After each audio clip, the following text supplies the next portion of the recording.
Selamat siang, saudara sekalian. Terima kasih sudah hadir dalam acara Sarasehan tentang topeng. Teman-teman dari Ponorogo yang masih bertahan untuk membangun, sehingga kehadirannya di sini bisa bermanfaat lebih. Tidak sekedar tampil semalam, tapi kita bisa sharing. Ini bukan ceramah ya, bukan kuliah, tapi kita berbagi pengalaman aja. Jadi saya kira nanti teman-teman dari Ponorogo juga bisa berbagi pengetahuan dan pengalaman supaya lari ya, lu rekaman tuh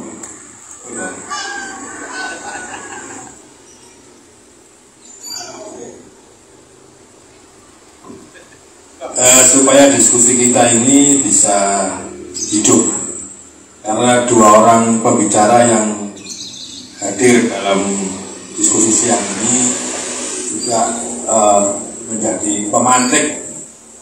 Yang pertama adalah Pak Wido, siapa lengkapnya? Wido Suryo Wido Minato, oke, dari UM Pak ya.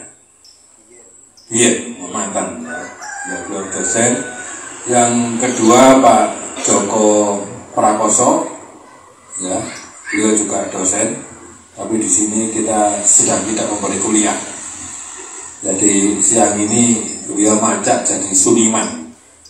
Kita akan berbagi pengalaman bagaimana apa yang dihadapi oleh Pak Joko tentang interaksinya dengan dunia topeng selama ini.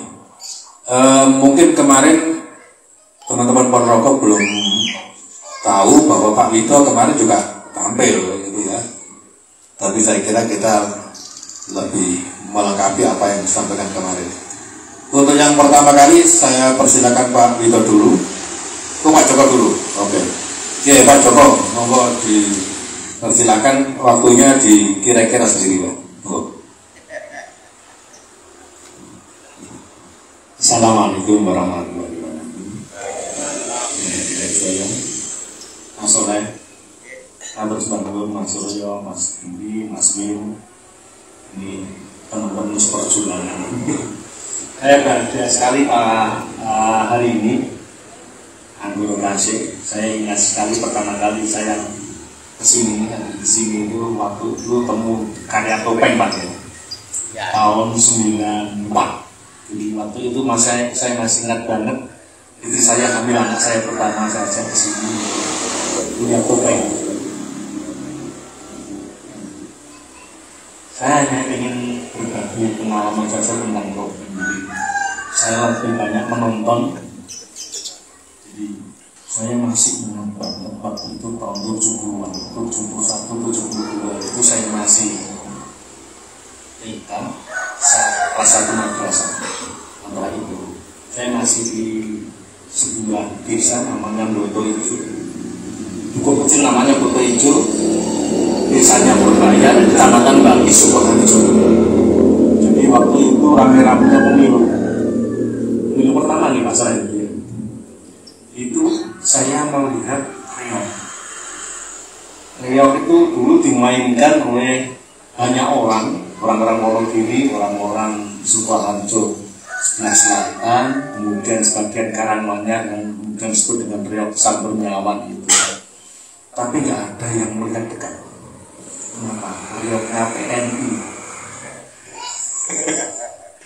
Rasa nonton, udah kesurupan begitu. Jadi karena kita kebanyakan orang Sukoharjo itu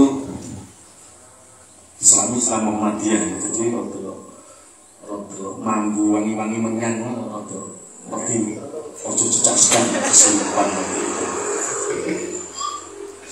Jadi saya masih ingat benar karena saya pertama kali melihat gagak merah itu dengan ganon, dengan atraksinya, tapi nggak berani dekat dari jauh, itu luar biasa. Sampai sekarang masih ingat benar bagaimana gagak merah itu ketika bertarung gitu. Yang begitu kemudian balik hebat, luar biasa. Itu menunjukkan sebenarnya di sana ada kekuatan yang luar biasa dari bagaimana dengan topeng yang seberat di atas 50 kilo. Kalau dulu kan berat pakai kayu, ya, kan nggak seperti sekarang. 40-50 kiloan lah. Nah itu yang kemudian saya menjadi kagum bagaimana kekaguman itu kemudian terbawa ketika saya tahun 72 pas 17 Agustus itu karnaval. Biasa karnaval itu selalu ada topeng barongan dan kemudian gendruwo yang pakai beling gitu. Itu seneng waktu itu topeng gitu. Itu di Rembang tahun 72-73. Seneng tapi tertarik, tapi tidak ada takut tapi kita lari gitu.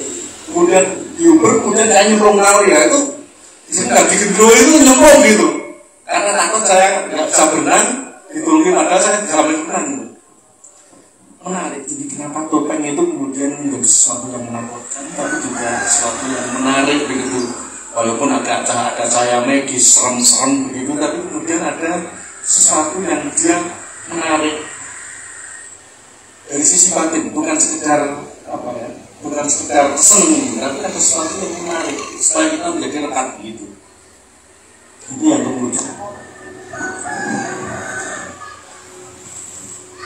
kemudian kita lihat menjadi sangat penting ketika kita topeng-topeng ini sudah dimanapun itu selalu ada dua topeng ya. Gendruwoan itu kayak mulai itu, kemudian gagak merah, kemudian ganong itu selalu muncul sebagai bagian-bagian penting dalam ornamen kehidupan kerakyatan. Saya melihatnya ada bagian-bagian penting bahwa di sana kemudian kita bisa menunjukkan sesuatu yang dikatakan sebagai kekuatan, sebagai sesuatu dari hidup, dan itu kemudian tidak dimiliki yang lain. Bagaimana kita misalnya ketika di jalanan itu, kayak mereka punya topeng kemudian makan beling misalnya, kemudian ngambil genteng 10 kemudian dikumpulkan kepala, ini ada bagian-bagian distorsi. Saya tidak punya apa-apa, saya punya sesuatu yang kemudian orang lain tidak punya. Nah, ada dua topeng di sini. Ada yang disembunyikan di dalam pertunjukan. Jati diri yang kemudian dipendam lama, kemudian jati diri yang kemudian diungkapkan dengan tiba-tiba sebagai sebuah pernyataan eksistensi. Ini loh aku. Jadi misalnya termasuk di wilayah-wilayah perkotaan ya, kemudian di wilayah besar kota kita bisa melihat bagaimana topeng itu memainkan peran yang penting di dalam menjaga dan mengembangkan daya hidup. Nah ini bisa dipertegas lagi bagaimana misalnya Mbak Joyo itu yang di Surabaya itu betul-betul eksis dengan beliau. Mbak Joyonya itu mulai sampai sekarang tertumbuh dan cucu-cucunya itu bisa hidup. Tidak ada kita hanya mengembangkan daya hidup dengan topeng-topeng itu. Dengan topeng ganong ya, dengan tradisi pertunjukannya. Bagaimana membuat sekarang itu kemudian kita topeng ini yang kemudian kita bisa melihat sesuatu yang diwariskan oleh leluhur. Kita melihat bahwa topeng di dalam masa-masa lalu mulai zaman kerajaan Singasari atau mungkin terdahulu Singasari sampai Majapahit, kita bisa melihat bahwa topeng itu sebagai bagian strategi membangun kebudayaan dan peradaban.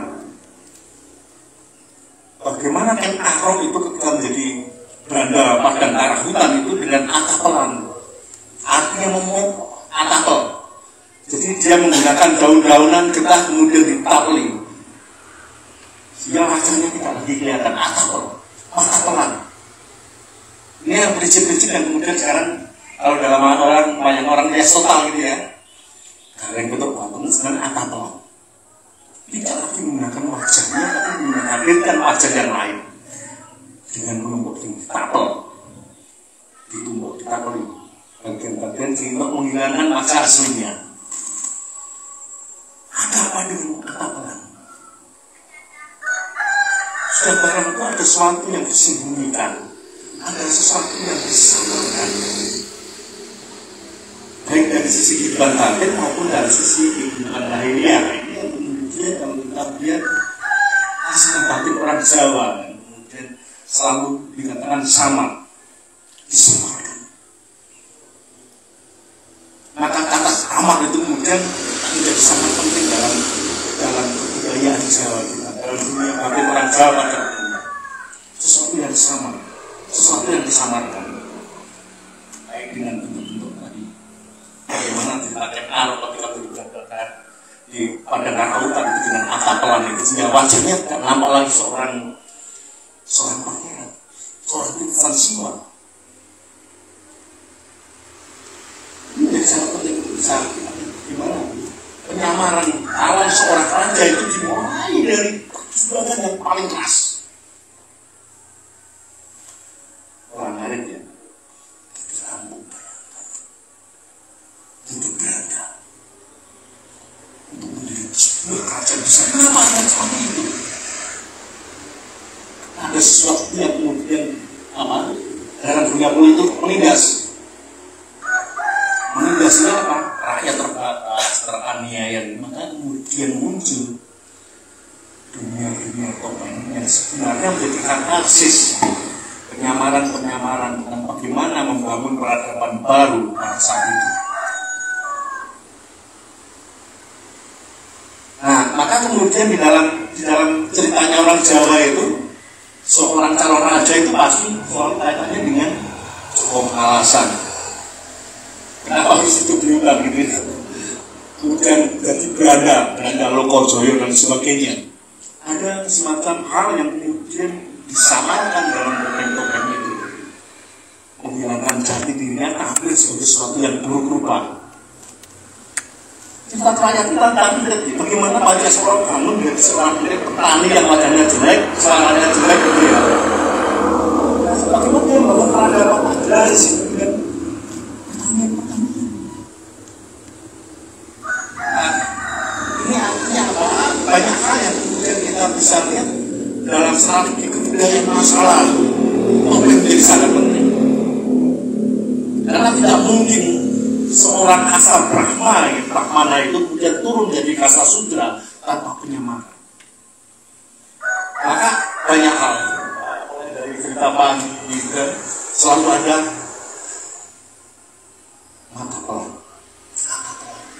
Menggunakan tapel untuk mengubah wajahnya menjadi wong Sudro. Ini yang kemudian kita bisa lihat bagaimana para pangeran-pangeran pada zaman Singasari, Mapol sampai segitu, kemudian mereka membuat cara ketawa rakyat. Mata pelan, banyol. Apa? Bagaimana rakyat itu ketawa? Karena ketawa puas senang, ketawa tertekan, atau ketawa sindiran. Maka melihat cara ketawa rakyatnya itu dari sangat penting itu. Pada masa-masa zaman Paji. Jadi Mabano mata pelan. Untuk melihat cara ketawa rakyat. Luar biasa. Ini artinya apa? Ada strategi budaya bagaimana kasta yang paling tinggi kemudian menjadi kasta paling rendah untuk melihat. Ini bicara tentang keseimbangan sekarang. Nah ini yang kemudian kita kalau kita melihat pada masa-masa Majapahit itu ada atapelan, kemudian ada mata pelan, artinya dua wajah yang ditutupkan, takut jadi satu, dua karakter yang kemudian harus luluh dari satu. Dan sekarang ini atapelan dan apa? Ada wajah lolos Sandro, kemudian kita takutnya dengan wajah kita. Nah ini yang kemudian memiliki personalitas kita yang berbeda dengan penyamaran tadi ya. Artinya kita harus dua pilihan, curigo manjing marmo atau kodok memuni lainnya. Kita luluh dalam karakter topeng itu, atau kita kodok kita menguasai itu kemudian menjadi bagian dari kita. Nah ini konsep ini bisa kita persandingkan dengan konsep kebertubuhan mulai Heidegger, kemudian Husserl sampai kemudian pada Merleau-Ponty. Bagaimana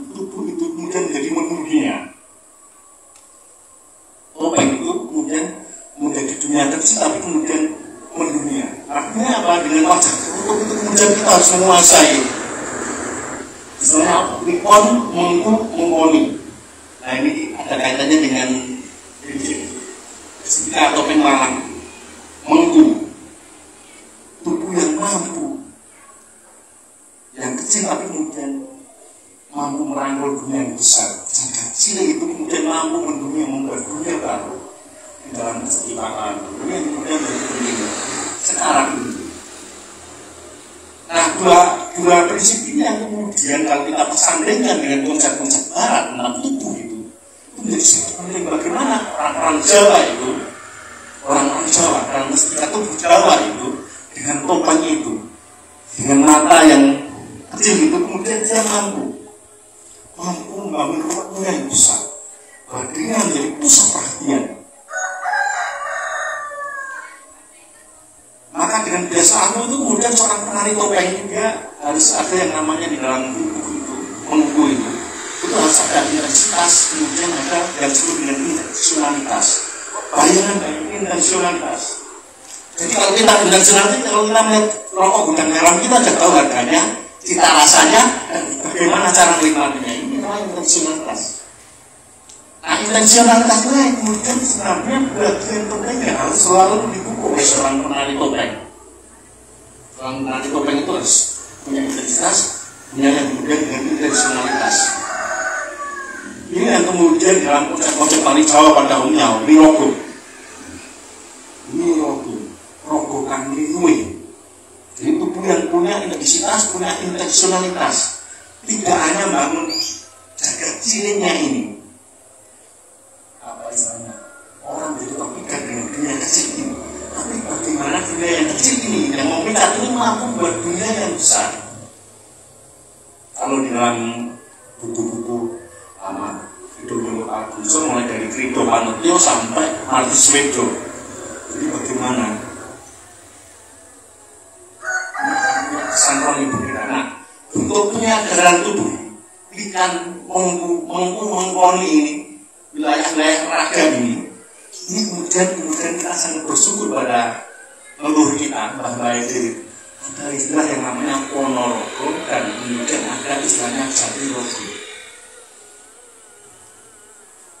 Masuk ada terhadap tubuhnya sendiri. Ada kesadaran penuh menggunakan tubuhnya untuk membangun dunia baru yang namanya dunia estetika, imajinasi. Nah ini yang kemudian dari Ponorogo ini kemudian pada tataran-tataran itu kemudian sampai pada Jatirogo. Rogo sing jati rogo jati. Kemudian kalau dalam guyonan orang-orang Tripati atau ini sambil berponomenti. Ini yang sebenarnya dari guyonan baik. Jadi satu minggu itu yang langsung bilang liur, sering mati loh. Dari Jokowi. Dari jati mati dari Jokowi. Guyonan tapi sebenarnya itu bukan sebabnya bagaimana tuh ketika mati maka dia harus tetap disebut dengan kebermanfaatan. Ketika tubuh itu mati di atas pintas, artinya dia harus mundur gawang di balik layar kembali, maka ada sesuatu yang harus apa? Daya hidup, ada imajinasi yang ditinggalkan, ada kesan-kesan mendalam, ada doa yang berhenti. Lalu dalam istilah yang biasa, jadi tidaklah hilang. Kemudian kita harus iman semuanya baik semua yang awalnya dan yang lain itu tidak ada juta orang sangat karena tubuhnya benar-benar kecil mampu meninggalkan sesuatu setelah kemudian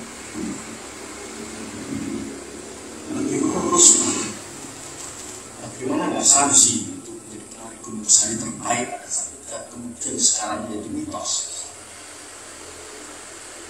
Habis selalu hidup dan itu yang harus mati. Ada sesuatu yang selalu hidup, selalu dibayangkan, selalu diidealkan di dalam dunia ini yang kesimpulan kita.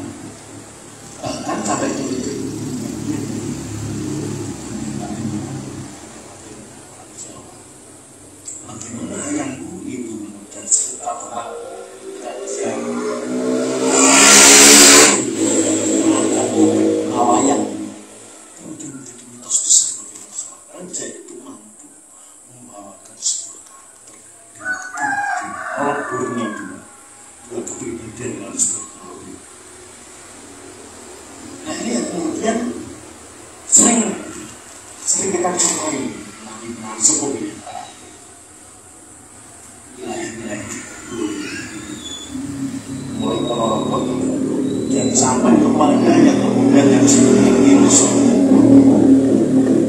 rasa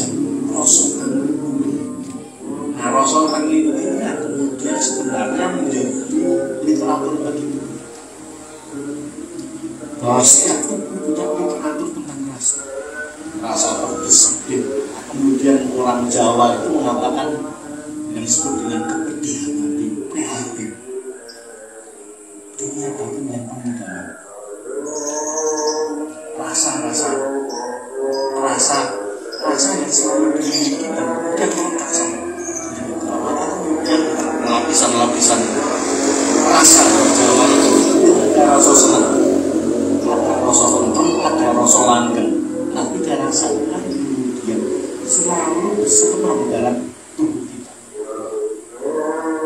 Nah ini yang kemudian kalau dengan kita kesandingkan dengan teori barat ini, kalau Husserl mengatakan fakta pertama adalah tubuh, fakta kedua adalah jiwa. Maka Merleau-Ponty dan orang Jawa mengatakan fakta pertama itu tubuh dan jiwa. Fakta keduanya adalah dunia tubuh dan jiwa. Nah, tubuh dan rasa itu menjadi satu. Nah ini fakta kedua yang kemudian harus dicapai seorang penari kopeng, seorang penari bahasa Jawa. Ini yang kemudian menjadi sangat penting. Kenapa? Wirogo dan Wiroso ini yang kemudian nanti akan mampu membentuk wirama. Wirama jangan kita artikan sebagai musik ya, tapi wirama sebagai dinamika.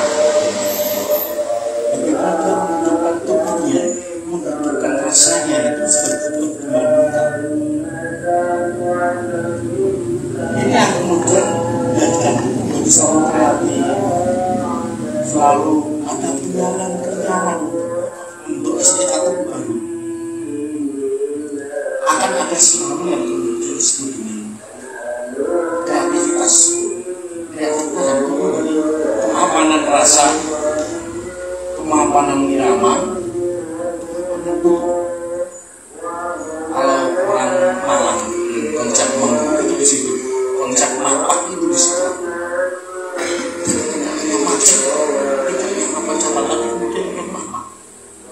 Ini adalah kultur-kultur yang sebenarnya sangat berdasar bagaimana pengalaman tubuh itu. Pengalaman tubuh itu sangat bersifat historis. Ini akan menyebabkan penari-penari yang belajar kepada alam mulai kecil. Berbeda dengan penari-penari yang belajar secara tersakak seperti saya. Saya belajar menari karena saya di sekolah ada pelajaran menari. Kemudian saya melanjutkan kuliah tari. Menari topeng ya kan, mendapat kelola topeng sehari dan haji selesai. Walaupun itu bagian dari historitas tubuh saya, tapi tidak seperti itu. Historitas itu dibangun dari proses habitus lingkungan yang dibangun oleh bagian bentuk yang masyarakat sampai menjadi sebuah lingkungan yang besar. Ini yang kemudian kenapa tiba-tiba saja ada penari tiban, ada tiban. Itu aneh-aneh gitu ya. Mulai dari semua tiban sampai dalam tiban. Ada historitas, ada intensionalitas yang selalu terpendam tiba-tiba muncul meloncat pada saat yang sangat indah gitu. Tidak tahu enggak, tapi ketika dalam nabi yang dua tubuhnya punya literatur yang sangat padat. Historitas dan proses nabi itu tidak pakai lari topeng, tenang topeng bagus. Ada apa? Mungkin sering nonton tiru-tiru di balik panggung.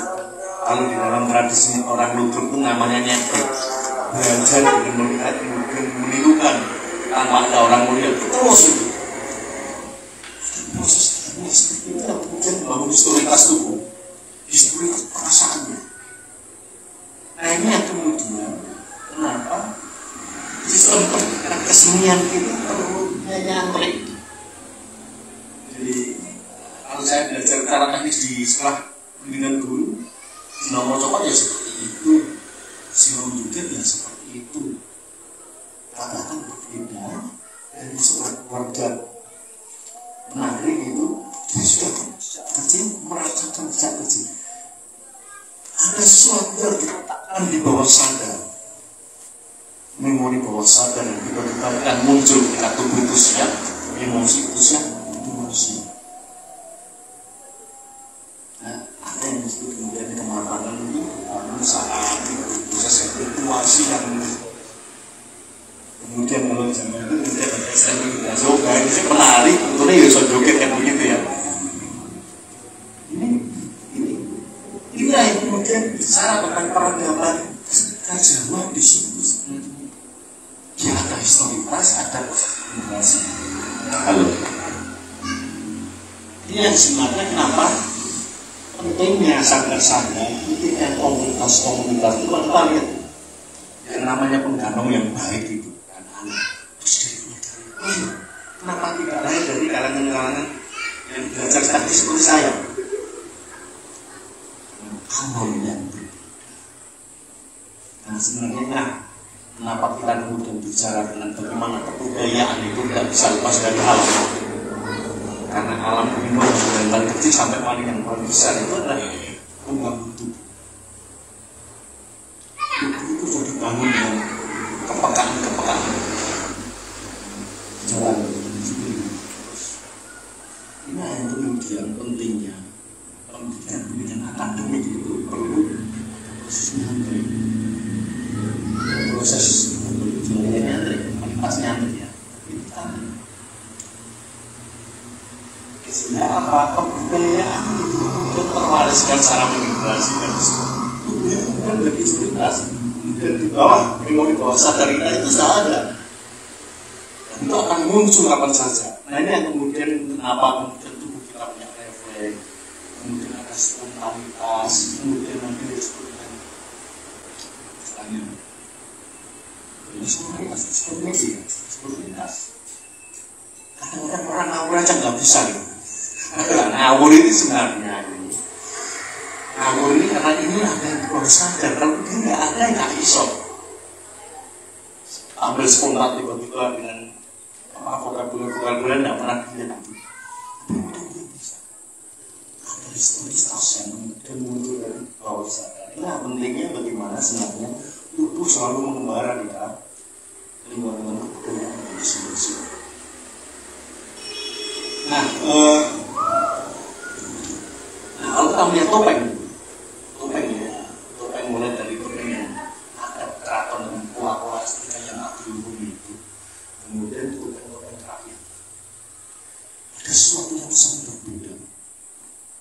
Ada yang tingkat kerumitan tinggi halus tadinya sempurna, tapi kemudian ada topeng-topeng yang kemudian tidak membutuhkan kata ahli, tapi membutuhkan intensity, membutuhkan intensitas untuk bisa berguna untuk apa menjadi wadah dari katarsis dari karena evaluasi didikan dan sebagainya. Maka mungkin karena memakan tidak. Bayangkan itu bisa mengucapkan kemudian 3 kali 4 kali misalnya. 5 menit lagi ya. Kita kan sudah sarapan kedua, jadi nggak perlu makan siang lagi. Jadi itu adalah yang kemudian pentingnya seorang mahasiswa, seorang pelajaran kesenian itu juga diserikan kepada komunitas. Karena di komunitas mempunyai sesuatu kualitas yang kemudian itu menjadi sesuatu tukang kesan mendalam itu yang kemudian akan selalu tersimpan di bawah sana. Kalau tubuhnya nggak siap, maka kemudian ada apresiasi yang bisa mengapresiasi itu reaksi ngape itu reaksi ngape itu reaksi ngape artinya bisa membedakan mana yang kualitas mana yang sudah teknis. Nah saya rasa sementara ini kita selalu terjebak memproduksi pengalaman yang luar biasa, tapi kemudian kurang menggarap apa dan sebagainya. Sesuatu yang anggap sokong. Saya anggapi orang yang tahu tentang topeng yang bagus itu ahli itu biro-biroan sempurna, termasuk bagaimana karya-karya itu.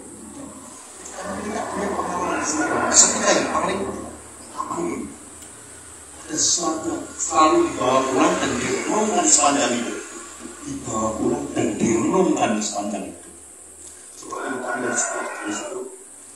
Saya pertama kali sudah mencari bom itu. Sampai sekarang pun masih berbayang-bayang. Oh, cita-citaku kulit sebagai dan biru aku siapa tuh. Nah, ada istilah puncak semacam itu dibangun dari kultur-kultur yang kemudian menghistoris itu. Ini yang sangat penting untuk apa bagaimana misalnya ambil topeng barongan di daerah Tangkil Pati itu mungkin tidak sebagus barongan yang ada di Ponorogo, barongan yang di Kediri. Jelas dan sesuatu yang jadi luar biasa itu selalu dibawa pulang dan kita memang terus. Ini makanya berbeda. Coba dari Kediri, Tulungagung, Blitar sampai kemudian sampai ke Bluro, turun Tuban, Rembang, Songean Pati sampai ke kita melihat berbagai macam ekspresi barongan ini. Sekarang itu kemudian tiap lokal, tiap daerah punya ekspresi masing-masing yang dibangun oleh lingkungan. Nah, ini yang kemudian sebenarnya menjadi kekuatan luar biasa, termasuk bagaimana misalnya topeng Panji itu tidak di Malang. Itu akan sangat berbeda ketika topeng Panji itu ada di Songean Pati. Akan berbeda kembali kalau kita melihat topeng Panji yang ada di Cirebon. Tidak lagi kemudian di saat Awang, kemudian Tawi. Dan sampai kemudian topeng-topeng yang ada di wilayah Melayu. Nah, ini menjadi sebenarnya sangat penting bagaimana sebenarnya dalam setiap topeng selalu tersembunyi. Yang sendiri adanya dengan peradaban tentang Alipan Luhur. Yang sebenarnya ini dari sebuah pencarian identitas bagaimana. Maksudnya sampai 5 menit lagi. Dia ngomong, saya rasa nanti itu selesai. Alon-alonan ngomong barongan yang ada di Tuban, Blora seperti apa, bagaimana mengeksplor menulis foto-foto itu, bagaimana kemudian kalau kita melihat nilai kasih yang ada di Malang, nilai kasih yang ada di Madura. Terima kasih. Wassalamualaikum. Waalaikumsalam. Terima kasih Pak Joko. Kita bermaksud membatasi supaya diskusi ini bisa interaktif dan waktunya juga sudah jam 12. Nanti jam 2 ada workshop katanya. Baiklah, kesempatan berikutnya saya berikan kesempatan pada Pak Wido selaras dengan yang disampaikan Pak Joko dan juga supaya agak berbeda dengan yang kemarin. Saya berharap kali ini Pak Wido menyampaikan pengalaman juga, pengalaman pribadi berinteraksi dengan topeng. Selanjutnya dengan Pak Joko. Monggo Pak Wido, dipersilakan. Assalamualaikum warahmatullahi wabarakatuh.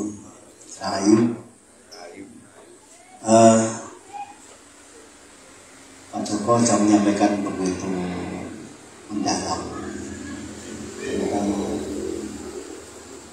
fisik dan rohani di dalam menari. Ada mengutip dari Molimonya Malang, maju mapak, macet mapat. Baik, saya akan menyampaikan pengalaman saja yang mungkin tidak bermuatan ilmiah, hanya apa yang pernah saya lakukan. Saya pertama kali menonton wayang topeng itu dalamnya Pak Tirtonoto, patinya Pak Soleh ini. Pak Tirtonoto ketika itu sampai sekarang masih ingat saya, lakone Bagong Mantu pada waktu itu. Dan itu saya berusia 5 tahun. Saya berusia 5 tahun nonton wayang topeng itu. Saya nggak ngerti apa topeng itu. Ternyata saya ngamati itu menarik sekali. Dan masih ada beberapa kata-kata yang masih saya ingat, yaitu kata-katanya Kartolo. Lek Bagong Mantu aku nyumbang tetelan sak cikar. Itu masih saya ingat sekali. Artinya bahwa saya berinteraksi dengan topeng itu semenjak usia dini. Walaupun seusia dini apapun, saya masih nggak tahu kenapa itu bisa ingat sampai sekarang. Kemudian selang beberapa waktu saya melihat topeng sudah agak dewasa, jadi sekitar usia 15-16 tahun itu melihat topeng. Tetapi justru pada melihat topeng yang kedua itu bukan topengnya yang saya perhatikan, tapi justru musiknya. Musiknya menarik sekali. Pada waktu giro itu manut sekali. Ternyata pada waktu itu saya nggak ngerti giro itu apa, gendingnya apa. Ternyata setelah saya mencari, meneliti, ada 5 gending utama yang diperdengarkan di dalam giro. Itu ada iling-iling, sapu jagat, loro-loro, trangean, sama kalau siang itu ada gagak ngarak, itu kalau siang. Tapi kalau malam tidak gagak ngarak. Ada 5 gending itu yang sampai sekarang masih terngiang. Kalau ada gending itu saya merasa perasaan manut sekali. Kemudian setelah itu saya belajar topeng, itu malah sudah dewasa, belajar menari topeng itu. Yaitu saya masih ingat tahun 75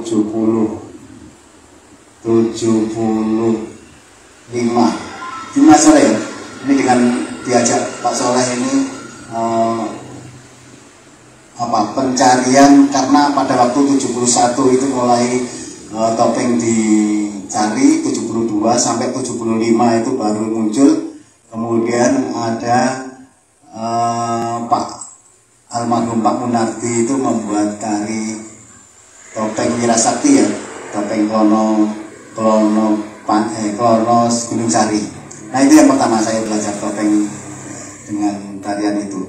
Setelah itu terus berjalan, saya diajak ke Jatigui menari belajar tari topeng patihnya Jatigui.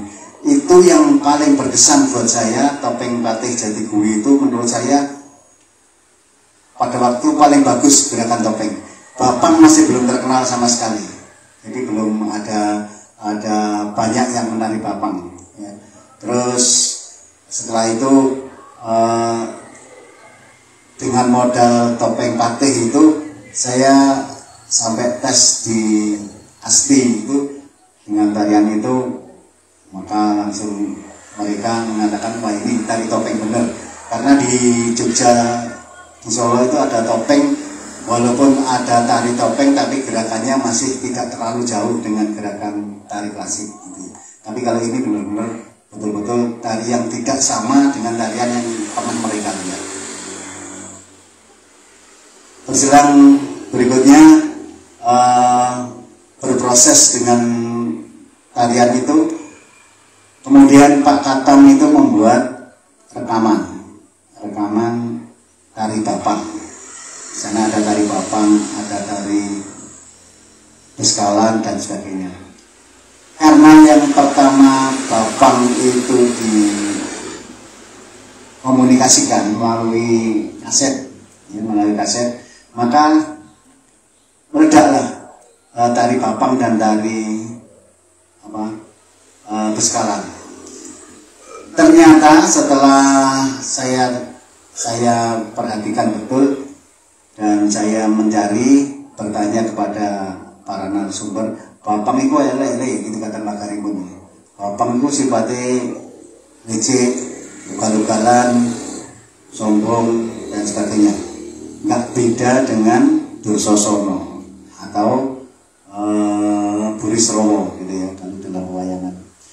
Terus tahun sekitar 78 saya bersama Pak Soleh, tapi mungkin Pak Soleh lupa itu.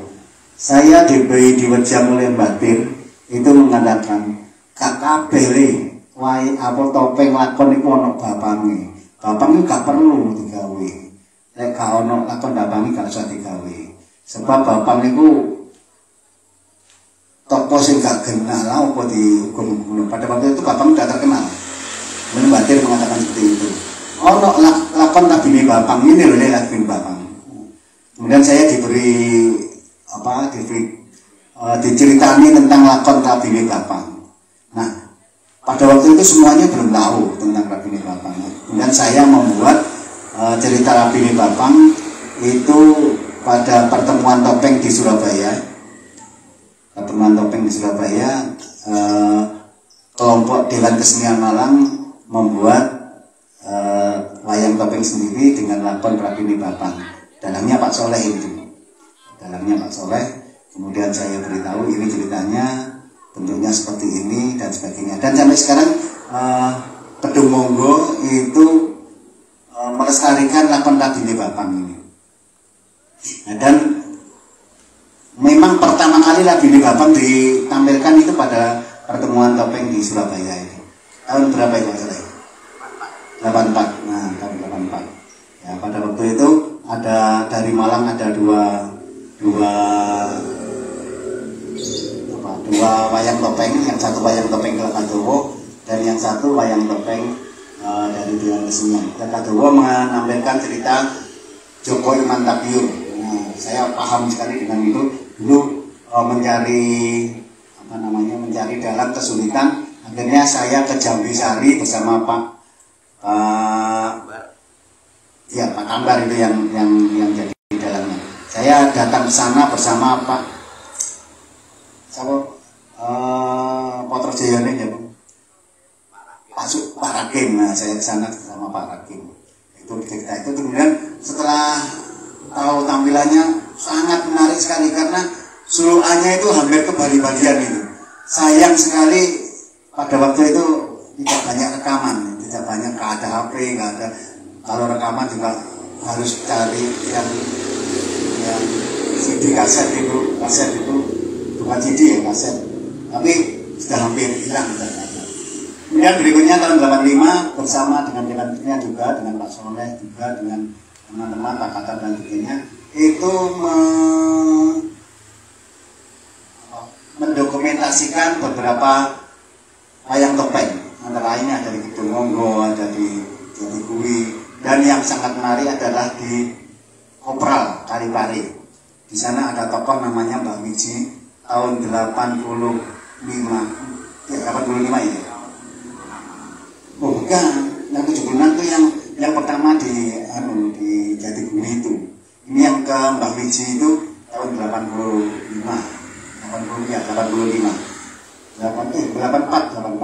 itu sudah mulai ada rekaman video kaset itu yang direkam. Mbak Wiji pada waktu itu sudah berusia 96 tahun. Dan lakon yang diceritakan di sana sangat istimewa, yaitu lakon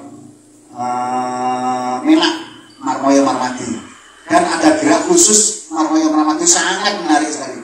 Tapi nggak tahu sekarang ya, karena ada rekamannya di bawah almarhum Pak Yongki, kemudian nggak ketahuan kemana itu. Ya betul itu. Dan itu sangat menarik, betul-betul menarik. Dan Mbak Wiji menyampaikan kepada anak buahnya, memberikan tari klono, tari gunung sari, semuanya belum selesai. Karena nggak tahu waktunya apa sebabnya itu. Karena beliau sudah tua itu, kadang-kadang agak lupa dan sebagainya, hanya bisa menyampaikan beberapa gerakan untuk tari klono, tari gunung sari, dan Marmoyo Marmadi itu yang sudah cukup. Karena tariannya hanya sedikit tapi menarik sekali. Kemudian setelah itu beliau menceritakan bahwa Mbah Wiji ini adalah dalam kesukaan Raden Japan. Raden Japan itu Bupati Malang tahun sekitar 60-an. Namanya Raden Japan. Itu pokoknya aku mayang ngono, aku dijalui lakon Marmoyo Marmadi. Aku sih disenengi. Terus aku mesti kudu gawe ngene, ganti pakaian dalamnya beliau itu pakai jas, pakai dasi, pakai pelangkon, pakai jari. Selalu begitu. Begitu sih disenengi kayak ngene gitu. Jadi pakai dasi, pakai jas, pakai jari. Saya jadi ingat beberapa dalang Malangan dulu sering menggunakan kostum yang semacam itu. Kalau malam, kalau siang tidak. Kalau malam itu menggunakan jas, menggunakan dasi, menggunakan jari dan sebagainya. Itu merasa menjadi orang yang sangat terhormat. Kemudian dalam proses berikutnya saya mencari sekitar tahun 90-an, itu saya meneliti tentang topeng patih. Pada waktu itu patih itu yang populer itu di wilayah selatan, di Kedung Monggo, jadi Bui, kemudian Jambu Fair dan sebagainya, Senggreng gitu ya, masih ya itu Jumenang itu Senggreng maksudnya, Senggreng itu Jumenang. Terus pada waktu itu karena topeng Patih yang paling menarik buat saya di Jatigumi, maka saya mencari kenapa kok topeng Patih. Topeng Patih di awal sebelum ada cerita, sama dengan kalau sekarang ada kesalahan, ada remo itu, tinggal itu Patih. Ada yang mengatakan kesalahan Patih karena memang dindingnya kesalahan. Terus saya tanya kepada Mbah Kalimun, Mbah, niki jenenge Patih, mestinya Patih itu lah wakile rojo. Iya nih. Dan niki rajane pundi, rajane sinten, kerajaane pundi. Iya ya nih. Gano kerajaane, gano rajane kok disebut Patih. Ini lama sekali saya mencari jawaban ini, sekitar 4 bulan. 4 bulan terus di sana itu setiap minggu, kadang-kadang seminggu 2 kali.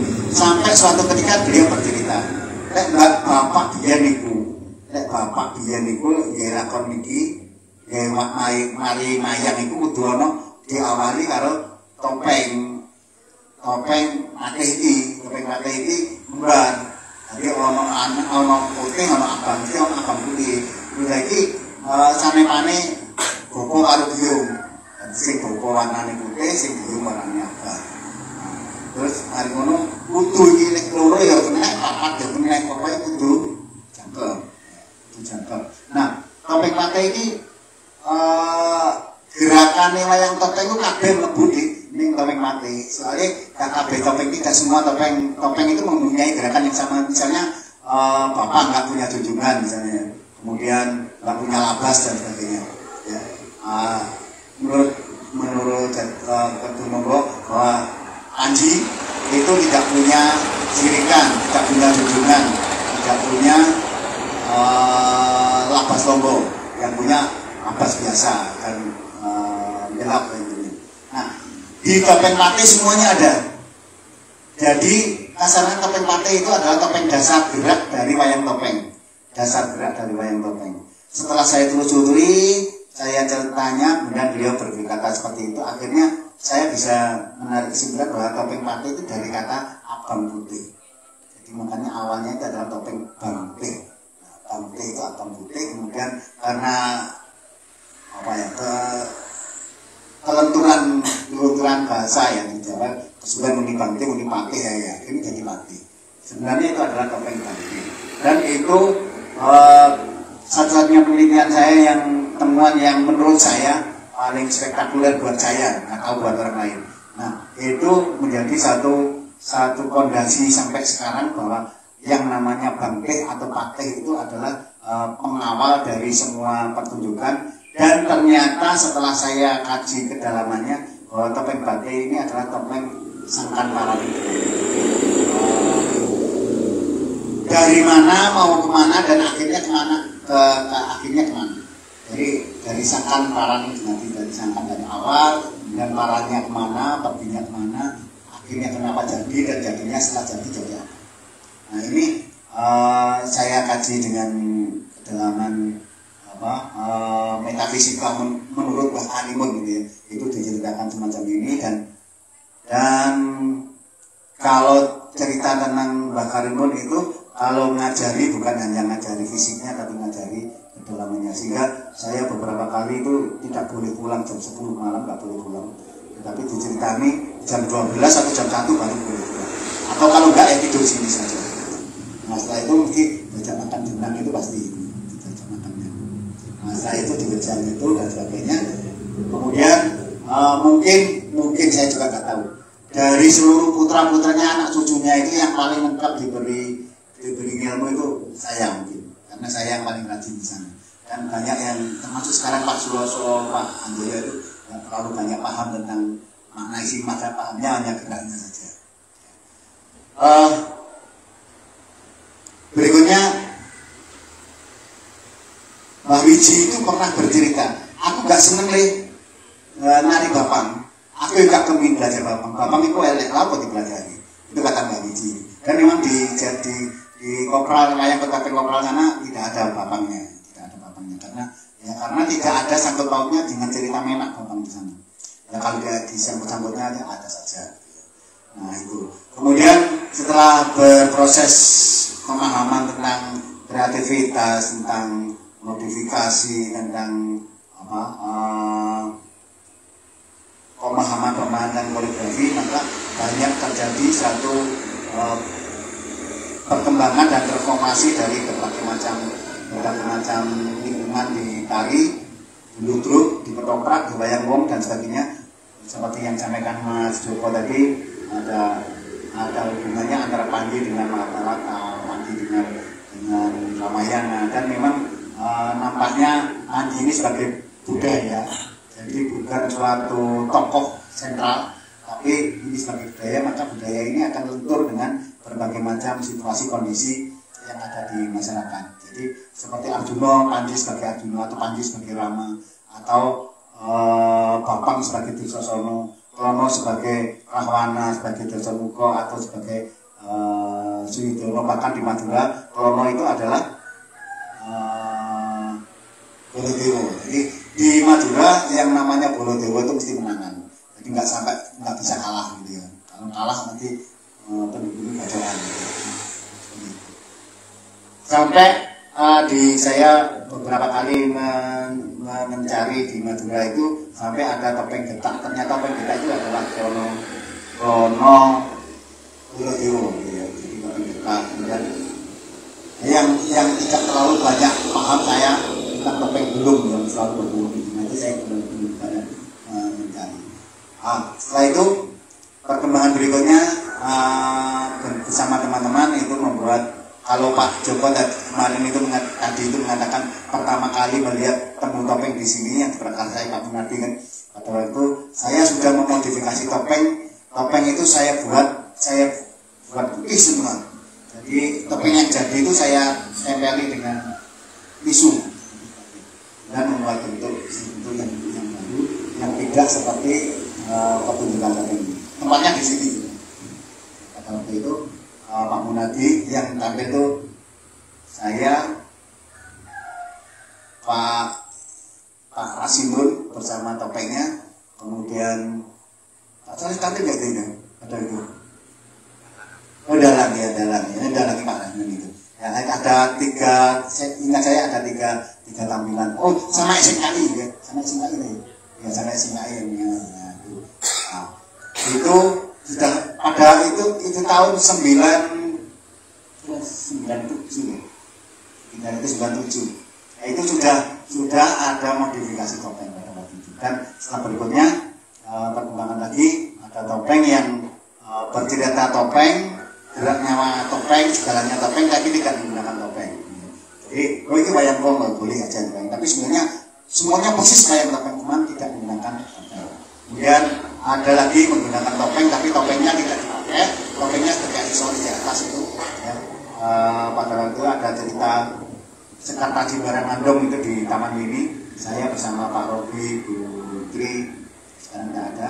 Nah itu membuat satu bantu yang menjadi banyak polemik di masyarakat bahwa itu akibat di kan itu ayu nih, itu gantengnya makanya topengnya dan sebagainya. Saya kemarin sudah menceritakan tentang topeng, kenapa topeng, apa sebabnya topeng dari masa prasejarah sampai dengan masa sejarah sudah sampaikan. Nanti kalau lihat di Facebook kan masih ada ya, di Facebook kan ada ya. Nah, itu bisa dilihat di sana. Oke, itu aja semuanya, nggak terlalu banyak, mungkin bisa diskusi lebih banyak. Terima kasih banyak. Terima kasih banyak Pak Wido. Memang hari ini sesinya sesi berbagi pengalaman, sebagaimana yang saya bilang tadi, sehingga yang disampaikan Pak Wido tidak sama dengan kemarin. Kemarin itu kan bahan disertasi, jadi kita ilmiah. Nah sekarang sharing aja. Seperti kata Pak Joko tadi, teman-teman dari Ponorogo barangkali juga punya pengalaman bagaimana bertopeng ria. Baik, saya buka saja kesempatan berbagi pengalaman ini. Monggo, silakan yang mau menanggapi. Silakan Mas. Ini anu aja, saling mengisi aja. Monggo. Jagongan. Ya, kalau nggak bertanya nggak apa-apa, tapi berkomentar atau menyampaikan pengalamannya. Seperti tadi malam itu ada topeng rebutan kursi. sampai jungkel, itu sangat kontekstual dengan situasi sekarang ini. Orang-orang ini menarik, jadi apa namanya, orang-orang yang rebutan kursi itu kan orang-orang yang bertopeng semua ya. Jadi atas nama kedudukan mereka memakai topeng supaya disenangi calon pemilihnya gitu ya. Katanya calon itu koruptor itu bukan orang yang korupsi, tapi orang yang ketahuan korupsi. Meskipun dia korupsi, tapi kalau belum ketahuan, dia bisa jadi anggota DPR, pejabat, bupati, gubernur, gitu ya. Setelah ketahuan, koruptor ya. Itu juga penyamaran. Jadi saya kira menarik topeng. Silakan yang mau berbagi, monggo. Santai aja mas, ini jagongan kok. Monggo, silakan. Oh ya, monggo. Ya, tolong namanya mas, biar masuk di rekaman. Siang, hari Assalamualaikum warahmatullahi wabarakatuh. Kemarin dulu dan pimpinan ya dalam itu beristirahat menggerak kesenian komunitas Manunggal Ponorogo. Sebenarnya bantu di komunitas ini sekitar 2013 dari sekumpulan anak muda yang penggiat reog. Awalnya memang penggiat reog, kita juga tumbuh dan berkembang di komunitas reog yang ada di lingkungan kami. Terus kemudian setelah saya juga sempat kuliah juga di Solo, sampai akhirnya juga ke Jakarta dan 3 tahun di DLDC di berbagai Ibu Elinitan di sana. Setelah 2013 saya kembali dari komunitas yang dulu kami berkecimpung di tengahnya, komunitas reog maksud saya. Kita mencoba kembali karena antusias generasi di lingkungan kami itu cukup kuat bagaimana menghidupkan kembali kesenian kami. Kemudian kita mencoba dengan pola yang baru karena dari pengalaman komunitas reog yang ada itu karena bentuknya paguyuban, sehingga dari kurun waktu 1 tahun 2 tahun itu biasanya tidak bertahan lama, sehingga sering-seringan, sehingga kita mencoba dengan untuk sadar komunitas kami dikelola dengan dalam bentuk yang komunitas, dan alhamdulillah bisa lanjut. Berkait topeng ini menarik sekali guys. Jujur kita merasa juga banyak mendapatkan pengalaman baru, juga ilmu baru pastinya, karena yang saya rasakan secara pribadi di Ponorogo itu khususnya tradisi untuk regenerasi penari topeng berjalan ya bergulir begitu saja gitu ya, dari komunitas ke komunitas saling berbagi. Namun demikian rujukan yang untuk kita bisa mereferensi lebih dalam, baik dalam filosofi, segala itu agak berbeda. Dan karena kalau satu contoh misalkan dulu kita mencoba mencari topeng menyusuri kami topeng Rono khas Ponorogo gitu, akan sisa juga ada satu tokoh yang dan sebuah almarhum juga sekarang Mbak Trimo itu, begitu saya tanya, beliau menyampaikan dia belajar tari Pono itu malah pernah ini apa ya, pernah ngenget di Mangkunegaran misalkan, seperti itu. Proses belajarnya di Mangkunegaran seperti apa ya, saya kurang tahu. Ini dugaan saya aja karena hasil yang diperoleh ketika kembali ke Ponorogo itu, ini tahunnya berapa saya kurang tahu. Hasilnya itu mencoba mendekat ke gaya-gaya Mataraman, gaya Solo ya. Namun karena mungkin karena pemahaman dan pengalaman kehidupan yang sangat yang hasilnya ya berbeda dengan yang Solo. Kalau pengen menjadi kayak Solo cuman tidak jadi.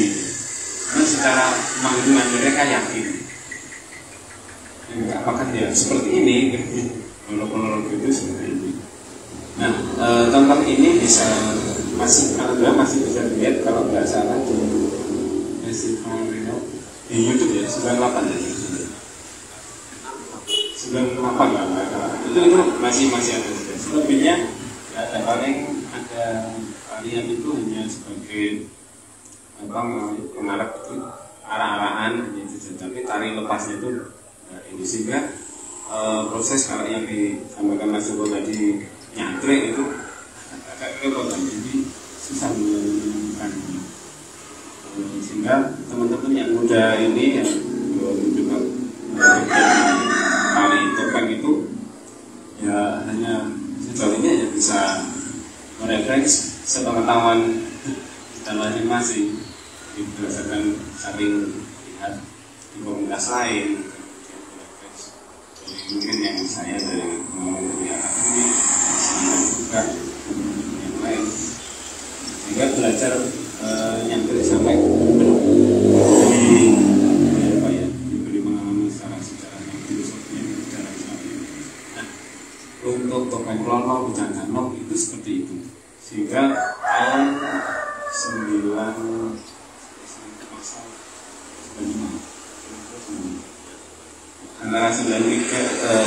sampai 95 itu ada program penyeragaman tari Bujang Ganong, tari Klono Siwamboto, tari Warok, tari itu semuanya diseragamkan, yang itu mengatasnamakan ini Reok Ponorogo. Ini program dari pemerintah daerah di Tawang itu Yayasan Reok, yang akhirnya itu yang menjadi rujukan sehingga tradisi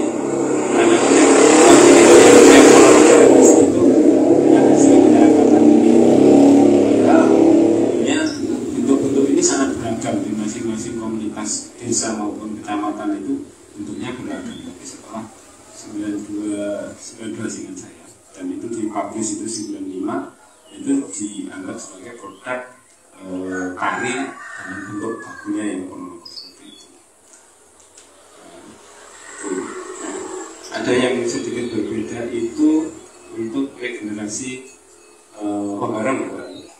Topeng Dadak Merak ini memang ada beberapa yang meskipun proses nyantriknya enggak intens gitu guys, seperti yang Mas sampaikan, sampai dia hidup di situ, tinggal di situ, sering kita.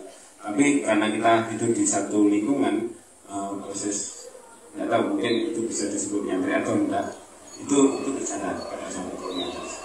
Dan Mas Riyadi ini seolah menjadi abang ya, yang membawa tongkat estafet dari almarhum generasi sepuh kami dan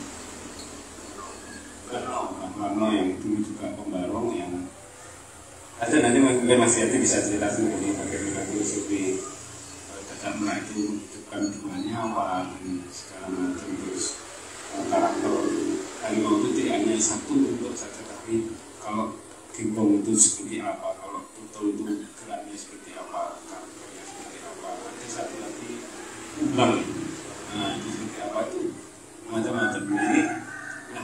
Ini yang mungkin di Pembarong memang ada pematis kagetnya,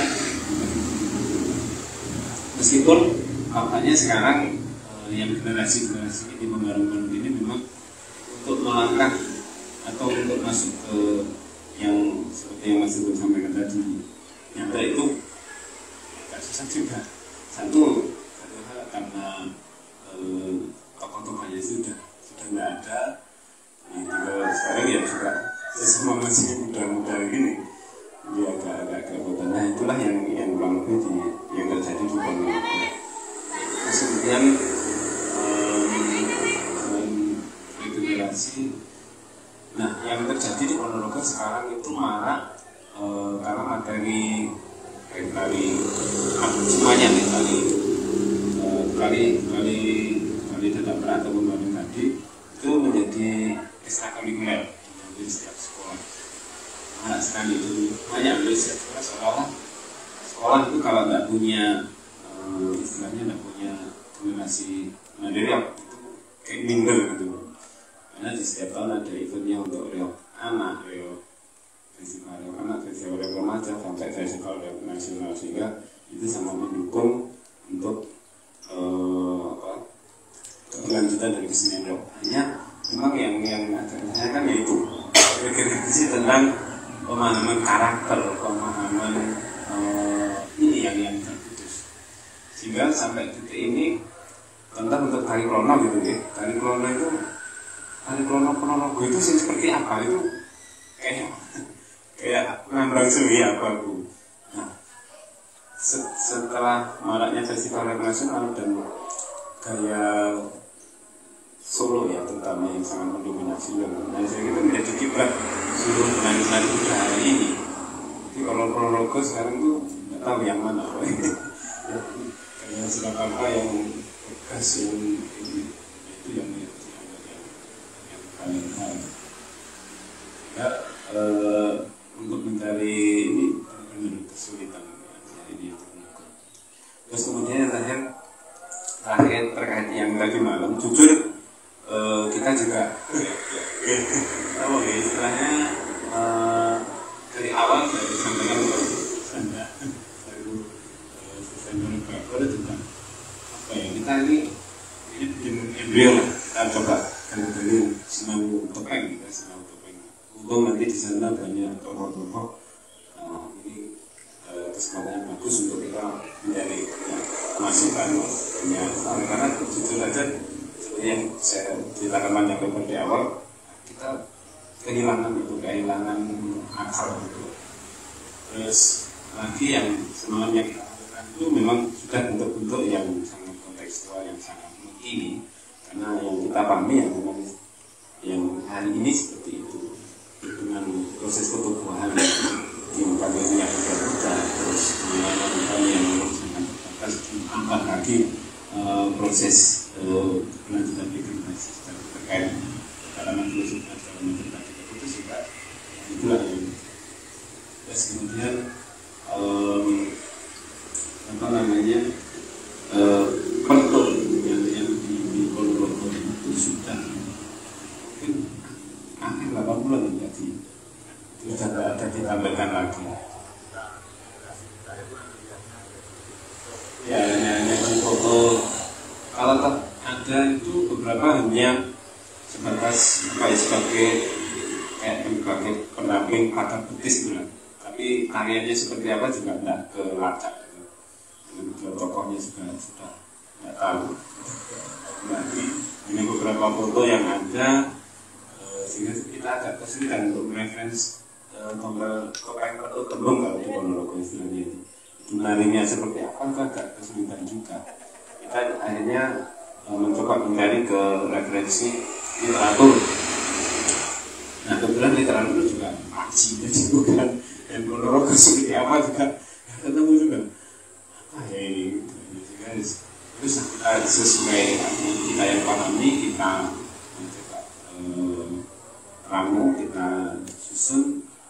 Nanti kesempatan ini di hadiah program kita ini berharap dapat banyak masukan ini dari Ibu Yoga ini ke depan bisa seperti di akhir ini sementara itu atas nama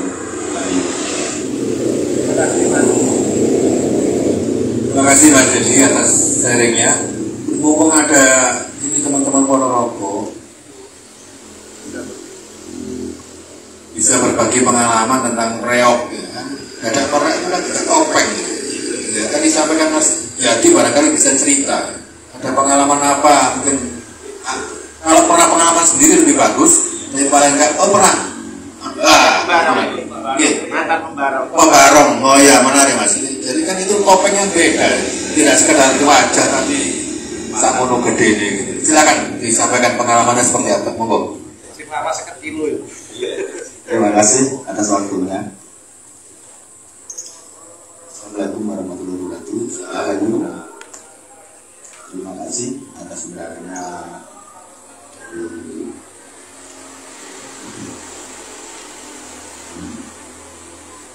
Soleh di sanggar topeng.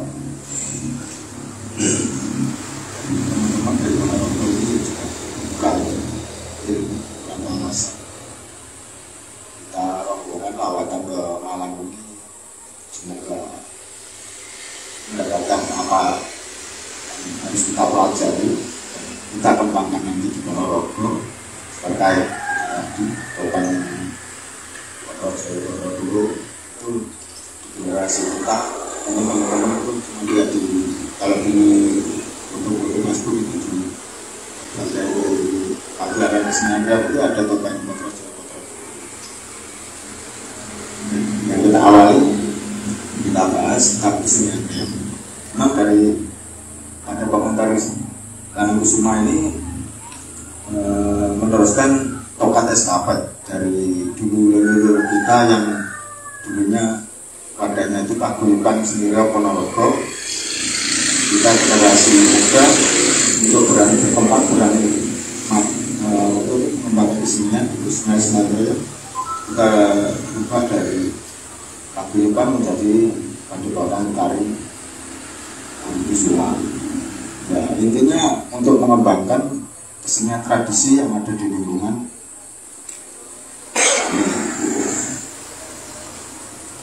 Untuk pengalaman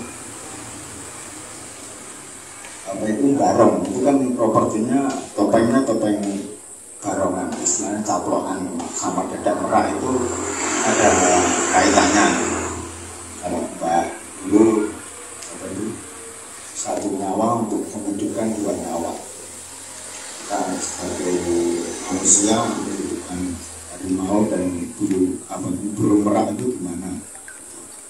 Itu sebagian dari tari dan topeng di kesenian Ponorogo. Kalau pengalaman saya ya pernah nari barong itu yang memakai topeng barongan caplokan tidak merah itu di tahun 94 mulai mengenal properti kalau benar-benar itu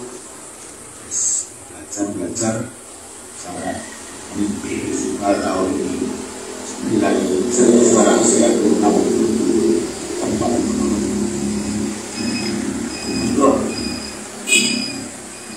filosofinya barongan atau dadak merah itu ya intinya kita untuk menunjukkan itu properti barongan atau dadak merah itu ya kalau mbah itu ya gue sebagai manusia ya seorang orang ya bila oke waktu gimana caranya kalau tidak ada harimau atau tidak ada macan ya kucing itu aja dilarang sorai gimana terus kalau tidak merah mungkin di binatang atau itu ada mana ya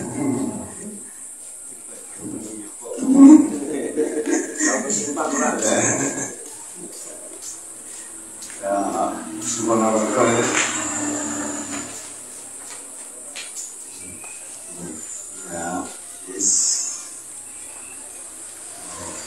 artinya kesulitannya memainkan barong selain dari faktor beratnya mungkin ada hal yang unik atau yang istimewa teman. Ya, tergantung sebenarnya nggak sulit sih kalau kita sudah terpanggil dan dari nurani kita untuk memakai alat itu, kita pengen itu keinginan untuk memakai alat itu mungkin nggak sulit. Secara teknik itu ya juga perlu secara olahraga, secara fisik juga harus kita latih dan teknik dan untuk penjiwaan untuk alat-alat topeng harimau atau dadak merah itu juga itu secara imajinasi kita sebagai manusia untuk menunjukkan hewan itu gimana itu ya juga itu kita mengetahui. Ponorogo itu khususnya di barongan atau dadak merah itu kalau dulu itu macam itu enggak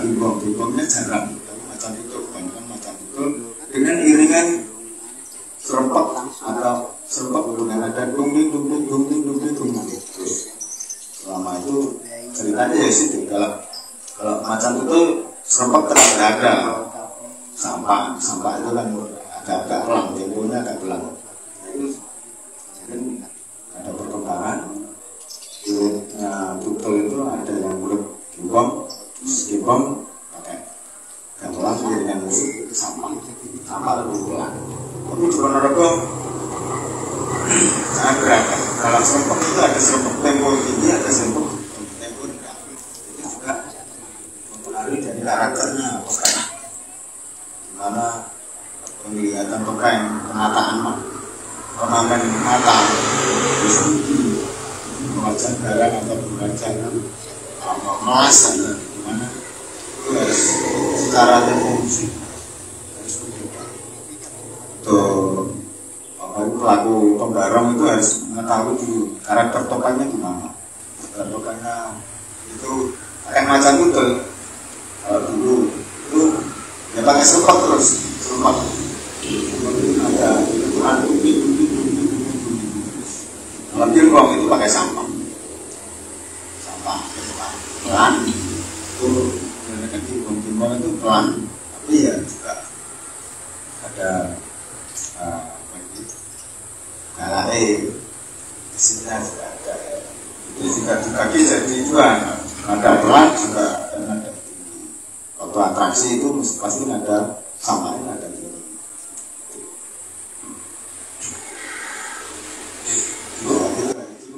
Ya, terima kasih Mas Ferdi ya. Oke, Ibu dari SMA 1 Tumpang ya. Nah, ini tadi dua narasumber bercerita pengalamannya berinteraksi dengan topeng. Ya, tadi teman dari Ponorogo, Pak Dede dan Pak Yati juga cerita. Nanti saya harap Ibu atau mungkin adik-adik bisa cerita juga apa pengalamannya selama ini belajar topeng. Ya, karena sesi hari ini adalah sesi berbagi pengalaman. Ya, seperti yang disampaikan Pak Yadi tadi, untuk menghayati barongan itu, karena sekarang tidak ada macan yang membayangkan kucing, macan angel itu. Saya jadi teringat raja macan itu sebagai raja hutan. Suatu ketika mengumpulkan banyak binatang seluruh hutan. Karena macan itu terkenal ganas, tidak satupun binatang yang berani mendekat. Atau kabeh. Jika macan ini ya kenapa tak dewe? Enggak ada berani mendekat. Cuma satu yang berani mendekat, kucing. Kucing ditanya sama macan, yang lain mendekat kamu kok berani? Apa kata kucing? Dulu saya sebelum menikah ya jadi macan. Setelah menikah jadi kucing. Silakan Ibu mau tanya atau berkomentar atau pengalaman monggo.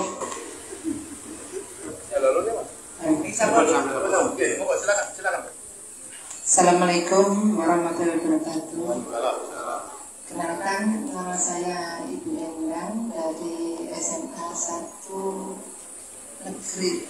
Negeri 1 Tumpang. Saya mengajar seni tari. Tetapi karena saya perempuan, biasanya anak-anak itu saya bebaskan terlebih dahulu untuk mencari tarian. Kebetulan kalau sekarang itu anaknya sudah semester 5 lah. Pada waktu itu saya selalu yang terakhir kelas 11 itu membuat anak-anak saya suruh membuat kresus gitu. Ya, sejenis kresus lah, tapi karena tarafnya SMA jadi sederhana. Dan pada waktu itu dia mengangkat cerita dari Ponorogo gitu kan. Loh, kamu kok mengangkat dari Ponorogo, ngerti enggak? Saya bilang gitu. Ngerti bu, dari tetangga, dari narasumber, dari HP gitu katanya. Sistemnya ya hampir sama yang dikatakan oleh Bapak atau Mas gitu ya. Gigi yang dipakai untuk menopang menopang topeng raksasanya itu. Dan yang melihat tidak percaya gitu. Kenapa kok bisa sebegitu besarnya cuma digigit kemudian bisa diangkat. Ternyata ini salah satu keajaiban di dalamnya. Hanya orang-orang tertentu yang mengerti gitu, maksud saya gitu. Nah ini tadi anak-anak kebetulan apa yang dibicarakan oleh Bapak tidak ngerti. Baru dari bapak ini bilang, ini yang besar itu loh, yang digigit itu loh. Anak-anak tidak percaya. Saya minta tolong, monggo biar anak-anak mengerti bagaimana sistemnya, maksudnya caranya untuk supaya itu bisa mengangkat yang namanya topeng sebesar itu. Mereka ya tekniknya, ya bukan berarti nanti dia enggak, biar mereka tahu gitu Pak ya. Karena anak-anak memang masih dalam taraf belajar. Juga tadi sudah dibicarakan, dijelaskan filosofi dan sebagainya, insya Allah sudah mengerti ya, walaupun membayangkan belum gitu. Nah akhirnya tadi sudah dibilang bahwasanya yang namanya reok itu yang reok besar itu loh ya, yang ada bulunya merah, kemudian ada yang namanya topengnya kayak macan, itu digigit. Caranya mengangkat itu dengan gigi. Kok bisa? Monggo bapaknya nanti yang menjelaskan. Itu ya Pak ya. Terima kasih, itu aja dari saya. Saya akhiri. Assalamualaikum warahmatullahi wabarakatuh. Waalaikumsalam. Terima kasih Bu. Ini barangkali bisa dijawab secara singkat saja, karena saya kira ini juga pertanyaan yang umum ya. Masyarakat secara awam juga pasti kepengen tahu. Ya apa caranya ngangkat gagak merasa mono gede dengan gigi. Gak protokol itu betul. Wah iya, kayak nyokot gagak merah. Singkat aja Mas. Terima kasih Bu. Ya ini khususnya untuk pembelajaran hari reok itu tidak dipolar oleh saja, tapi seluruh Nusantara bahkan di mancanegara sudah mengembangkan sebuah kesenian tari reok. Itu yang untuk melihat dan menonton itu penasaran dengan properti gagak merah itu. Gagak merah besar itu nomor satu lah. Untuk mengangkat sebuah gagak merah itu kita modali dengan kekuatan kita fisik, memang fisik kita latih dan terutama untuk alat untuk bagaimana biar kuat. Badan yang kekar, badan yang kuat pun belum tentu bisa kuat, karena yang pertama itu gigi itu harus bagus, gigi geraham bagus, karena menggigit semua bambu, ada lintahan bambu ini untuk menggigit, dan tumpuan ini ada kayak pakai helm. Nah itu, posisi itu lihat ke atas, tumpuannya di sini, berada di sini. Jadi keseimbangan gagak merah itu sangat imbang dengan ini topeng besarnya bayangan sama lengkungannya gagak merah itu sangat seimbang.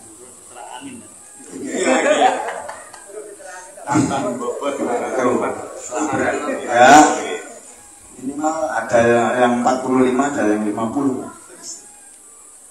Tuh, yang dipakai standar untuk yang dewasa umum itu 20, gagak merah itu tinggi 2 meter 25. Terus barongan itu 60, tingginya 60, itu untuk kepala barongan. Itu yang kelima. Secara teknik itu bisa kita latih dulu.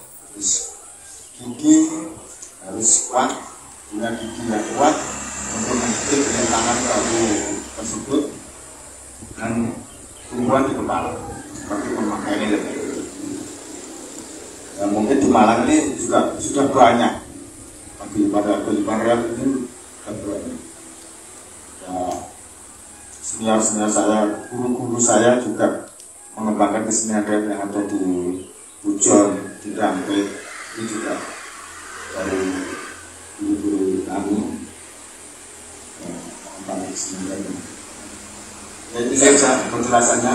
Terima kasih Mas Jadi. Jadi secara singkat, selain gigi itu ada helmnya, jadi tumpuannya di batuk sini. Karena gagak merah yang sedemikian besar itu sudah sangat berat, kadang-kadang masih ditumpai lagi sama orang ya.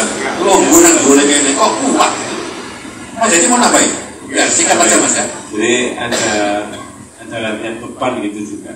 Ada saya teman-teman Mas Riyadi dan teman-teman itu bikin kayak barbel gitu, cuman digigit dikasih itu. Terus kemudian pasir yang ditaruh di apa ya, karung itu ditaruh di situ. Memang ya. Jadi beban di sini juga karena menguatkan otot tahan juga perlu perhatian di sini. Alat barbel juga menguatkan otot sini, ini otot tahan, pakai otot juga.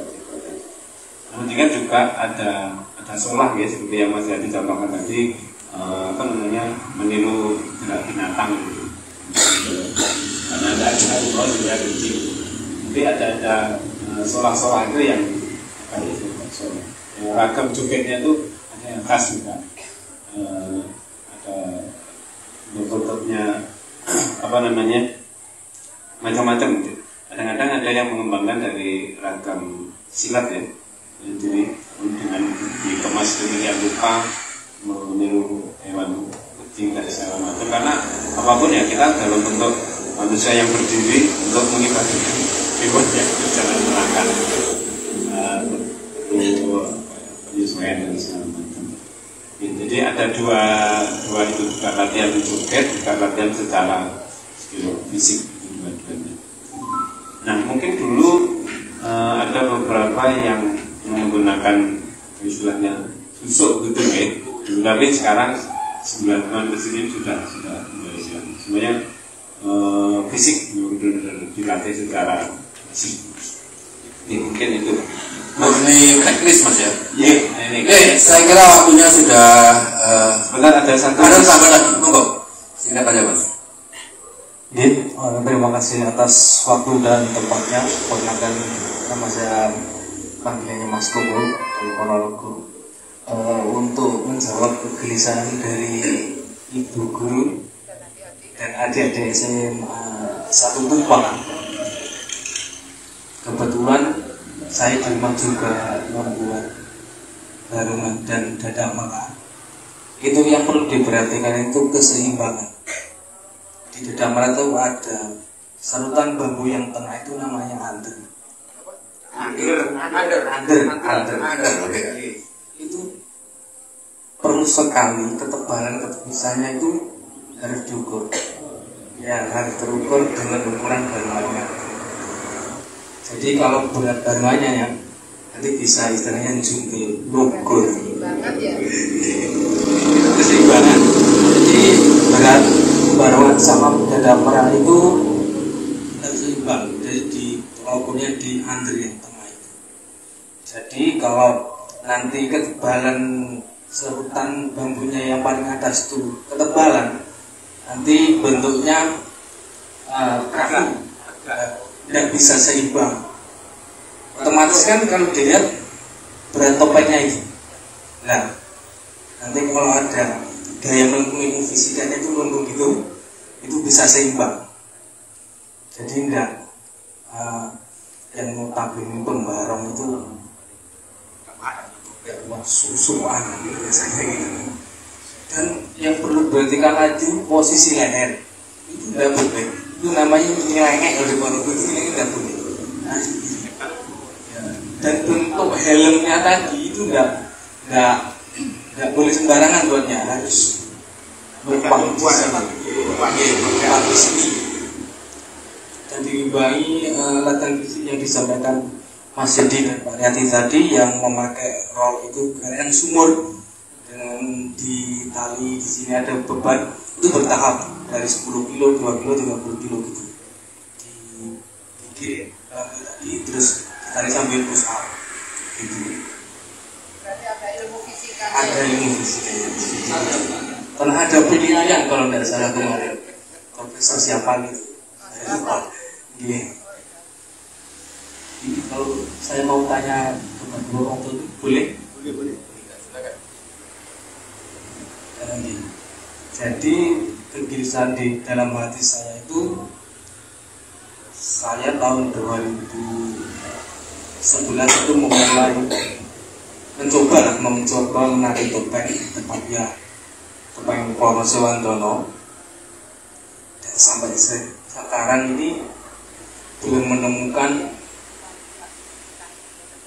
istilahnya jati diri lah, yang berbagai gaya yang sekarang disampaikan Mas Dedi tadi sama Bapak. Ada yang di bawah itu yang ada gaya Bolotewo, ada yang gaya Rahwono, itu saya masih bingung. Dan itu caranya bagaimana Pak? Istilahnya saya menempatkan gaya tari klono saya itu gimana sampai sekarang.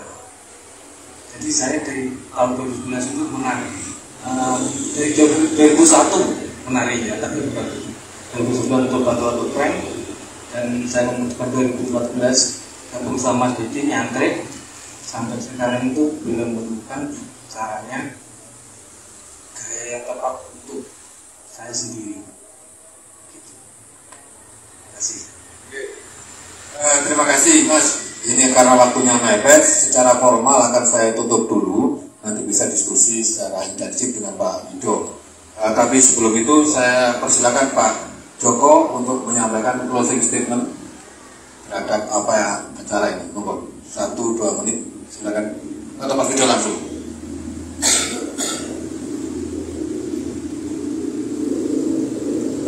Saya melihat pada penelitiannya Mas Narno tentang topeng Agustin, menarik. Jadi bagaimana Mas Narno itu mendalami klono topeng itu mulai dari tidur, bangun tidur, untak sepeda pacar. Dari karakter itu betul-betul tapukin gitu. Nah, saya rasa yang penting proses habituasi, pembiasaan yang apa, bahwa kelengan ini kalau tadi belajar ngaan bareng nonton kelengan motone macan itu sama opan itu dilosek itu kelengan yang di aku ini wes turu aku neng kamar mandi pas tidak lancar. Itu prosesnya Mas Narno. Saya rasa proses itu bisa dilakukan siapa saja, pembiasaan, sehingga topeng itu menjadi kegiatan yang menyehari dalam keseharian. Tidak bisa lepas. Yang cara nyantri itu di mondo, orang ngalong, komuleh gak bisa. Gelosnya terus gelap, terus begitu dari topeng, nilai topeng terus gelap telengannya matanya loh di telengannya. Dinglok. Antaranya untuk geger atau main lagi gitu. Kalau geger kepati ngobrol kemudian ngobrol, tidak usah gini. Dia itu bukan terlalu bingung sih. Tapi telengannya mengisor. Dia komunikasi. Nah, itu mengenal secara visual topeng dulu. Kalau topeng jelas, lihat dulu dari telengannya sih. Nah, prosesnya Mas Narno itu menarik ketika dia belajar teladan itu. Bagaimana para dalang-dalang sepuh itu kemudian musik nganggo topeng, luar biasa. Artinya apa? Ada kebiasaan terus-menerus. Jadi topeng menjadi kegiatan menyehari. Itu yang kemudian jarang sekali kita lakukan. Termasuk juga para bareng-bareng sepuh ya. Dulu itu biasa. Kaki turu ya didelok, kaki turu didelok, di teman-teman ini, kalau hidup, turu, tangi turu, naik pawon ya. Oh, barengannya, walaupun kita pakai benarnya itu mencoba mempertemukan karakter itu. Tahun 1990 saya ke Purantoro, di Purantoro Purwokerto, di Kanteran ada Mas Yadi, kemudian Pak Bukannya Eni, di sana punya banyak para pembuat barong, termasuk di Purantoro Purwokerto. Jadi mereka terbiasa begitu melihat kelengan itu. Kelengan ini tadi baru kemudian lihat apa ini tutulannya orang itu. Nah, yang kemudian menjadi mereka meleburkan karakternya. Yang kemudian makanya kan kemudian belajar pada alam itu jadi sangat penting gitu. Gak bisa silau reok di sekolah, gak bisa. Kita harus itu di dalam dunia yang menyehari itu yang sangat penting. Sehingga dan proses intelektuasi pelan-pelan tapi bisa dibaca secara langsung dan nggak perlu tersusun pribadi sinarane itu ngomong akhirnya bisa ngarani. Nah sekarang kita untuk topeng itu bisa katakan nayo masih tayo itu nayo jadi awan pembisuk kemudian kita melihat terus pandangan dua mata itu lengan karo lengannya diri kemudian itu yang cara-cara lebih efektif untuk apa untuk meleburkan rasa kita dengan rasa itu yang kemudian kenapa terjadi perbedaan antara Klono topeng yang ada di Wonogiri dengan Ponorogo kemudian yang ada di Mangkunegaran. Memang ada pengaruh Mataram Ponorogan itu dengan Mangkunegaran, termasuk bagaimana Mangkunegaran itu mutrani topeng-topeng yang ada di Malang kemudian ditaruh di Mangkunegaran dan Mangkunegaran. Perang Wadono itu dia mutrani topeng-topeng yang ada di Malang dibawa ke Manado itu apa dipelajari. Saya rasa dalam belajar tentang topeng ini harus meleburkan karakter kita dengan karakter itu sendiri. Tidak bisa apa ya terutama di warung kok, tapi mungkin bagaimana kita bisa menunggu. Dan ini kemudian cangkemku ngomong gampang ngelakonin sing anyar gitu. Namanya ini yang kemudian kita tahu, kalau ini semua banyak dan kemudian tubuh harus bicara, rasa harus bicara. Belajar tentang topeng ini harus Likan mengkoni itu menjadi penting kehadiran kata itu harus selalu dilakukan oleh seorang penari topeng. Tidak hanya beberapa semua penari topeng seperti itu. Prosesnya Mas Narno, prosesnya Mas Sorentas, itu juga seperti itu. Terima kasih. Saya rasa yang penting statement saya bahwa untuk menjadi penari topeng ya harus topeng itu menjadi kegiatan dalam menyehari. Terus bingung. Jadi satu bingung menyehari itu. Terima kasih. Terima kasih Pak Joko. Terakhir Pak Wido memberikan closing statement-nya. Kalau mau lebih panjang nanti diskusi setelah acara ini. Baik. Saya berharap setelah ini kita bisa ngomong-ngomong bebas. Kalau dengan formal ini kan terbatas dengan waktu. Tapi kalau kita bisa ngomong, kita sharing gitu ya. Sedikit aja. Kalau di Ponorogo, Klono itu tidak merepresentasikan satu karakter yang spesifik, tapi karakter yang dipresentasikan adalah yang universalnya Klono saja. Berbeda dengan kalau di Malang. Malang itu Klono itu representasi dari masing-masing wilayah. Jadi Kedung Monggo punya Klono sendiri, karakternya seperti ini. Jatigui punya sendiri, Jabung, Tumpang itu punya sendiri, karakternya berbeda. Walaupun sebagai Klono apa? Karena Klono ini adalah merupakan satu prestasi dari Raja Sabrang. Sehingga dengan Raja Sabrang ini geraknya rata-rata sama. Tetapi tidak sama kalau dibandingkan dengan wilayah. Jadi klononya Dumonggo jauh berbeda dengan klono Jabung, berbeda dengan klono Jatigui, berbeda dengan klono Pijiyonggo dan sebagainya. Namun demikian, sekilas orang yang tidak terlalu paham topeng dianggap semuanya sama. Karena karakternya seperti itu. Dan hampir gendingnya pun juga serasa sama, walaupun ada gending Kemengge, ada gending Agak Setro, ada gending apalagi banyak sekali gending-gending yang dipakai untuk klono yang sesuai dengan karakter klono itu. Oke, itu untuk jadi saya sependapat dengan Mas Joko bahwa sing ngarani iku karakter klonone Paimo itu sapa? Bukan Paimonya. Jadi masyarakatnya. Ya. Mbah Karimun, ya Mbah Karimun itu ngomongnya bagus. Bagus. Orang mengatakan oh itu klonone Mbah Karimun. Tapi di Tumpeng ini ada, di Jabung ada Pak Giran. Hampir semua penari topeng di wilayah Malang itu mengakoni nek Pak Giran itu klononnya paling bagus. Itu saya mendapat berita dari tokoh-tokoh seperti Pak Wadiru dari Senggreng, kemudian Pak Barjo dari dari Jambuwer itu mengatakan memang kolononya Pak Giran pada waktu itu adalah kolono yang paling bagus, paling itu motong. Jadi itu yang mengatakan adalah masyarakat. Tidak perlu khawatir, tidak perlu cuma saya ini bagaimana lakukan yang sebaik mungkin, yang semaksimal mungkin, lakukan dengan jiwa, jangan dengan hanya fisik saja. Itu pasti orang akan mengatakan oh itu. Baik, mudah-mudahan sekelumit dari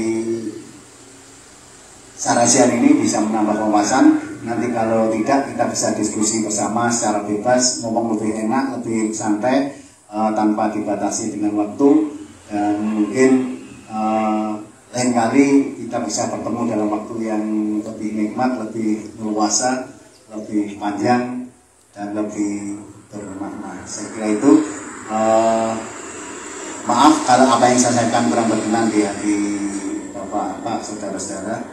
Jadi ini adalah sarasian tentang pengalaman. Kalau kemarin ada sedikit ilmunya, tapi yang datang lebih banyak ya. Ya lebih banyak sekali. Terima kasih. Assalamualaikum warahmatullahi wabarakatuh. Waalaikumsalam. Kita berikan aplaus untuk dua orang narasumber. Terus terang saya merasa senang sekali. Ini memang betul-betul sarasian. Jadi bukan ceramah, bukan seminar. Artinya sarasian itu kan kita berbagi pengalaman. Pak Joko dan Pak Wido menyampaikan pengalamannya, teman-teman dari Ponorogo juga menyampaikan pengalamannya, Bu Enda juga menyampaikan pengalamannya. Ini satu sesi yang menurut saya sangat menarik. Dan ini bukan berarti nggak ada ilmunya ya, justru ini ilmunya sangat banyak. Karena yang begini ini tidak mungkin bisa didapatkan di bangku kuliah. Angel itu kan tadi terus terang yang ditanyakan Bu Ella tadi juga menjadi pertanyaan saya dan pertanyaan banyak masyarakat ya. Kok iso nyangkut dadak ora sakmono gede nih? Nah, ternyata dari 3 orang teman dari Ponorogo ini saling melengkapi. Wala sampai direwangi sumur barbel dengan seperti ini kan. Itu terang bagi saya pribadi baru tahu saya gitu.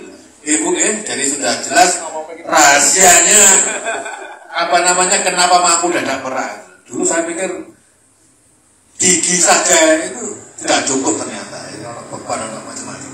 Jadi saya kira itu, ini waktunya sudah jam 1. Saya selaku moderator mohon maaf atas hal yang barangkali kurang berkenan dan sangat berterima kasih pada Bapak Ibu sekalian yang masih bertahan pada saat ini. Terima kasih juga Ki Soleh selaku penyelenggara, Mas Win yang saksi repot sekarang ini live di Facebook ya, jadi teman-teman bisa ya. Saya akhiri, selamat siang. Assalamualaikum warahmatullahi wabarakatuh. Waalaikumsalam warahmatullahi wabarakatuh.